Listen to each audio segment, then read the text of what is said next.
Welcome and Happy New Year. It's 2023. For the video tutorial that I'm filming today, it's all about the shoulders. I've seen so many folks coming through my Rolfing practice this month complaining about their shoulders, discomfort in their shoulders, whether that be general achiness, especially in the space kind of between their shoulder blades and their spine, maybe tension, feeling like their shoulders are trying to come up towards their ears, or feeling that tension resonating through their chest or neck. For some, it's a limited range of motion with overhead reach, or maybe reaching the arms back wide behind. And for others, it's simply a feeling of dis-ease, a feeling of limited access to breath, like the shoulders are getting in the way of being able to comfortably live life in the body. All of these folks have come to me with very different bodies, very different histories, and very different shoulders. But this consistent theme that I'm seeing, and that is really well documented in the world of body work and embodiment, is that in a lot of these folks, the shoulder blades don't slide and glide the way that they're designed to across the back of the rib cage. So I'm going to turn around and scoot a little bit closer to the camera in hopes that you can see this a little bit more easily. And this is actually the first thing that we're going to start with. It'll be a little bit of a mobility drill, but also an assessment that we'll do before and after the other two rounds of movement, just to see how things are feeling. I have my hair swept to the side so that you can get a good view of these here scapula. So you're welcome to just watch. You're also welcome to do this with me. We're going to mobilize the shoulder blades on the back of the ribs. This is pretty simple, but play along because I want you to drop into your felt sense of what this motion feels like in your body. So first things first, draw the shoulder blades towards one another as though you were trying to hug your spine with your shoulder blades. I'm going to show you this from the side because this comes with another way of noticing, which is that the heads of the shoulders roll back as the shoulder blades draw towards one another. From the front, the chest widens. The tissues at the front of the chest have to lengthen in order for the shoulder blades to draw towards one another. So that's called retraction of the shoulder blades. And then keep your shoulder blades retracted and start to lift them up, kind of like you were maybe trying to touch the tops of the shoulders to the bottoms of the earlobes. This might feel like a pretty crunchy, uncomfortable position. And then keep the shoulder blades elevated and start to draw them away from one another. So again, this might look from the side like the heads of the shoulders are rolling forward, or like you're rounding through the chest. Keep the shoulders pulled away from each other, drawn away from each other. This is called protraction. And then lower them down, depression of the shoulder blades. So they're lowered and protracted. Now keep them lowered, keep them depressed, and then retract them. Draw them back together, and then elevate, separate, lower, retraction, elevation, protraction, depression, and start to move a little bit more fluidly through this range of motion. There's a good chance that you've figured out that this is your basic shoulder rolling exercise, but with the focus on the movement of the scapula. So we're going to do this for a few more cycles, and I want you to see if you can drop your felt sense into that place between the shoulder blades and the ribs. So it's deep to the bone of the shoulder blades, and it's sort of this membrane that exists between what we call the axial skeleton, which is the spine and the rib cage. In school, we learned about that as the fish skeleton, and the appendicular skeleton, or the skeleton that involves the girdles, the shoulders, the arms, the hips, the legs. Okay, do this a few more times, and then relax. Okay. Notice how that felt. We're gonna do the same thing, but in the other direction, and I'll give a little bit less specific cueing this time. But I want you to be sure to feel that even though we did shoulder rolls with our shoulder blades moving in this orientation, we have the capacity to move them in the other orientation as well. So start off somewhere that feels neutral. And in your neutral position, we're gonna start by separating the shoulders, drawing them away from one another. This is protraction.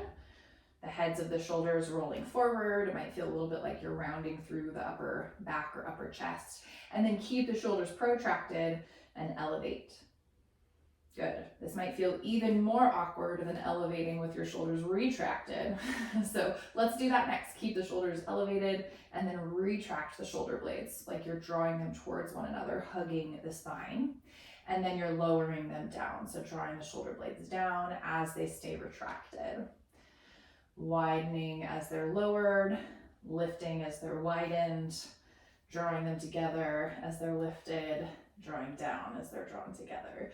So go ahead and start to move through a few cycles of shoulder circles in this direction. Really common to feel crunchiness, really common to feel like one shoulder blade is moving differently than the other.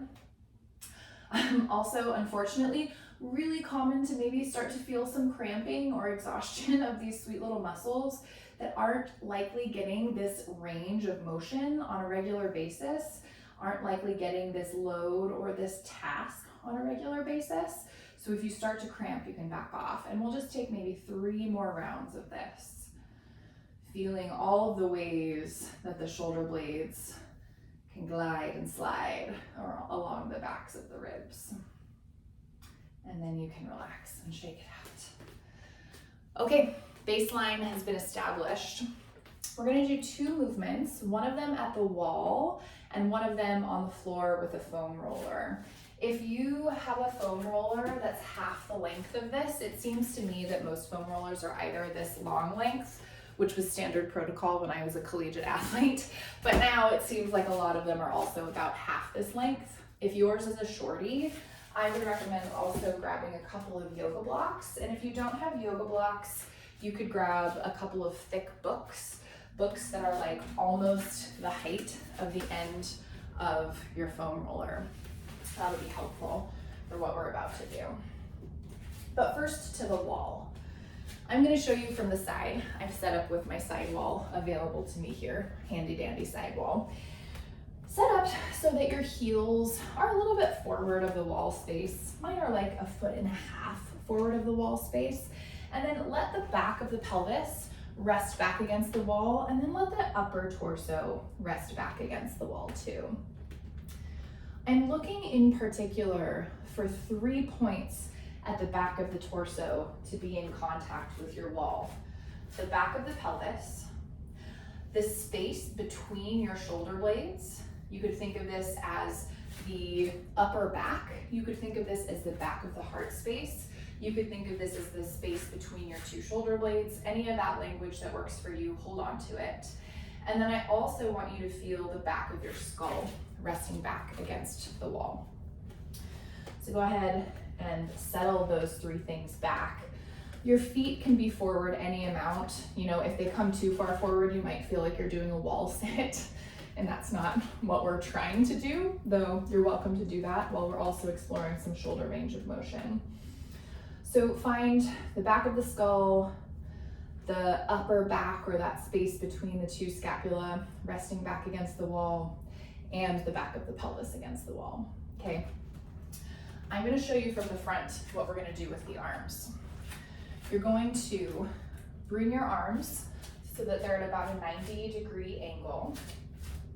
And then you're going to let the backs of the hands come towards your wall, any amount. Trying to keep the elbows hugged in towards your sides.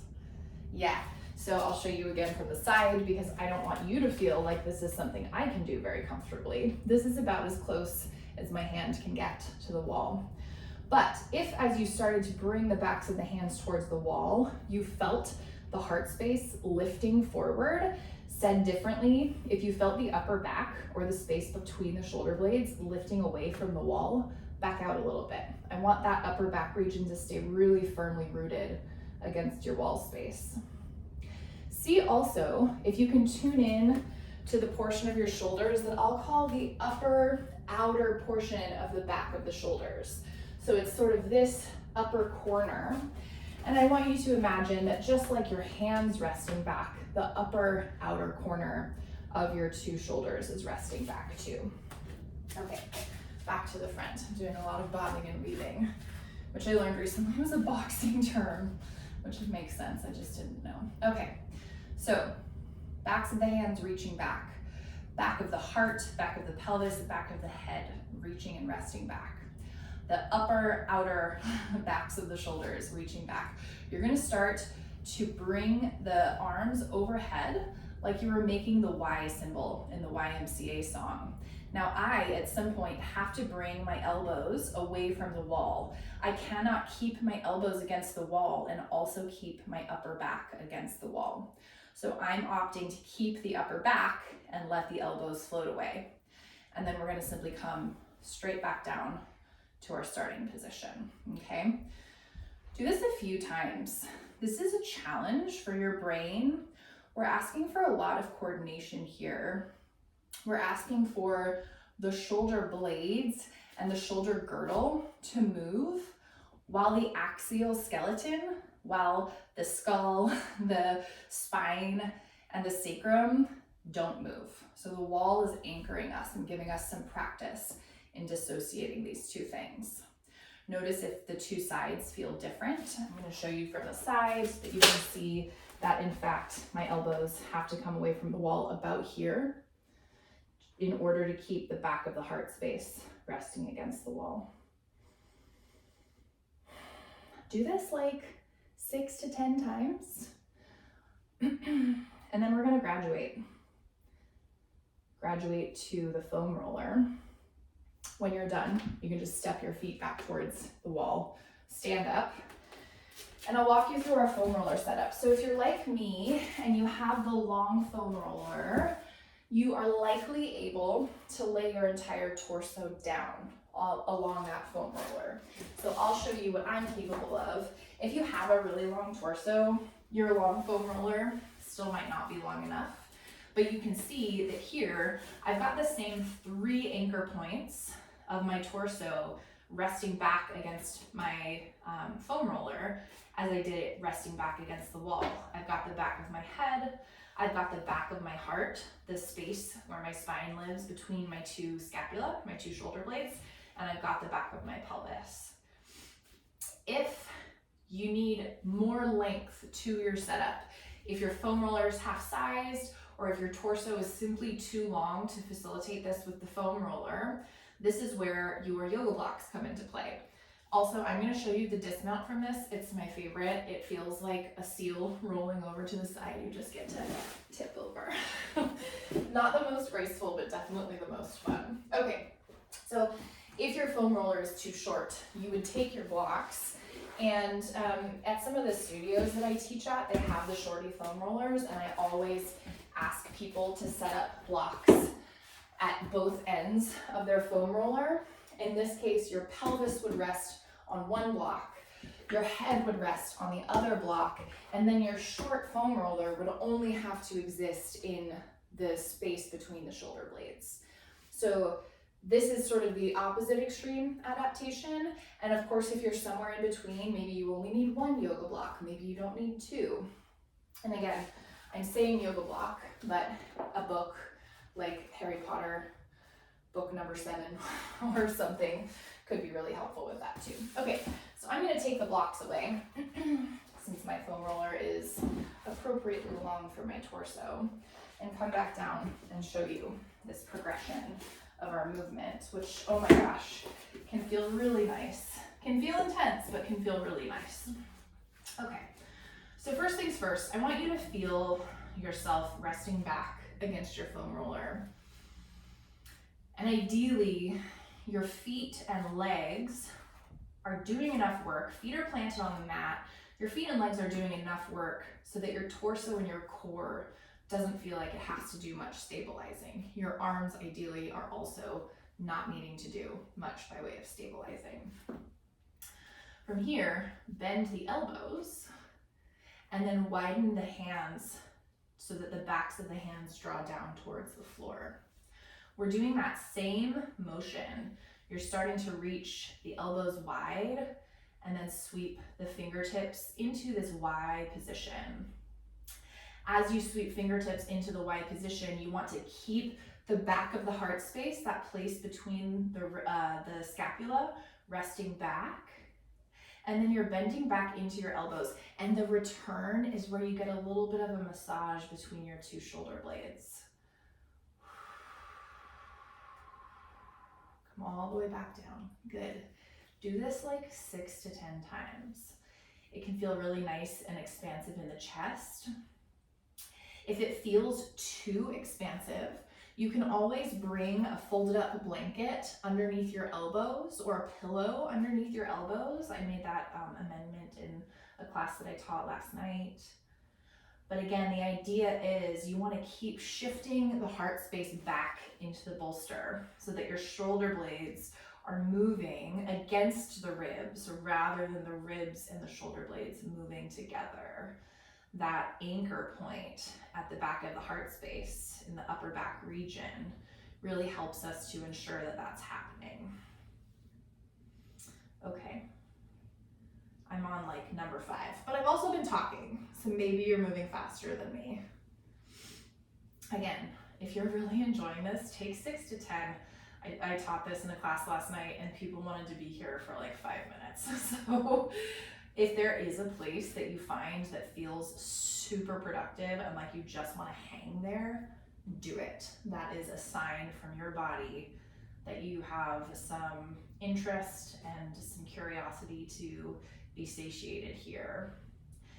And candidly, one part of some of this self-myofascial release that nobody talks about is that it's pleasurable. Like there are indicators from your body of what feels pleasurable, even if it's a little bit painful, even if it feels like it hurts so good. That pleasure can be a really good indicator for us of how to support ourselves. All right, when you're done, you can dismount just like I showed you. You can seal roll off to the side and then press yourself back up. And we'll do one final round of shoulder rolling, okay? Just like we did at the start. I am not sure how red the area between my shoulder blades is going to be. My vascular system responds very, very much to this myofascial release work. So first things first, pause and feel the space between your shoulder blades. What do you feel?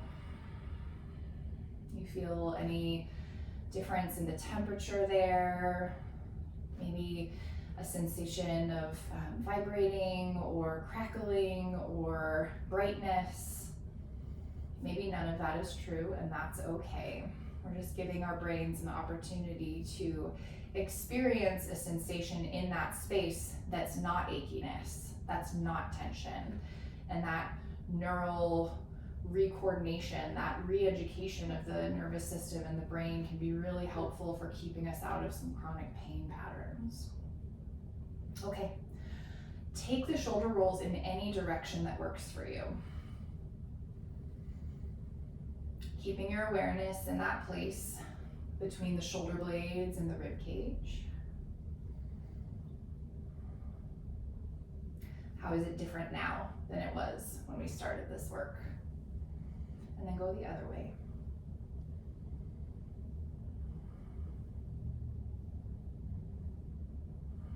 Nice. Okay. That's it. Love for your shoulders. Love for you. If you have questions about this, please let me know. I'm happy to hop on a call or text with you about this. And have a great rest of your week.